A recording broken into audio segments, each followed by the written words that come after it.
السلام علیکم ورحمۃ اللہ۔ ایک سوال جو بہت زیادہ کثرت سے کیا جاتا ہے، اکثر اسٹوڈنٹس، دوست، احباب اس سوال کے بارے میں پوچھتے ہیں، کیا گلے میں، ہاتھ میں اپنے فائدے کے لیے، کسی بیماری سے بچنے کے لیے، پریشانی سے بچنے کے لیے تعویذ پہننا جائز ہے؟ تعویذ پہن سکتے ہیں؟ تو اس کے بارے میں حضور اکرم صلی اللہ علیہ وسلم کی ایک واضح حدیث موجود ہے، من علق تمیمۃ فقد اشرک۔ جس کسی نے تعویذ اس نیت سے پہنا کہ اس کو یہ بیماری سے بچا لے گا، تو وہ سمجھ لے کہ اس نے اللہ رب العزت کے ساتھ شرک کیا۔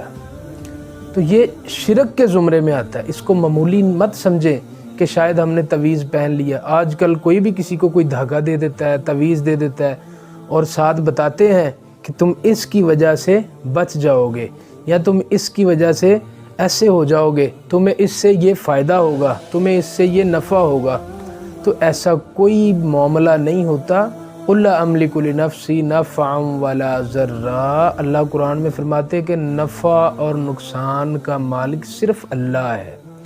جب کوئی دھاگا، تعویذ یا کسی قسم کی چیز اپنے پہن لے اور دل میں یہ نیت کر لے اور گمان کر لے، امیجن کر لے، تصور کر لے کہ یہ مجھے مشکل سے نکالے گی، مجھے بچائے گی پریشانی سے، تو اللہ فرماتے ہیں کہ اب میں نے اس کو، اس دھاگے، اس تعویذ، اس کے حوالے کر دیا، اب میری سپرداری ختم ہوئی۔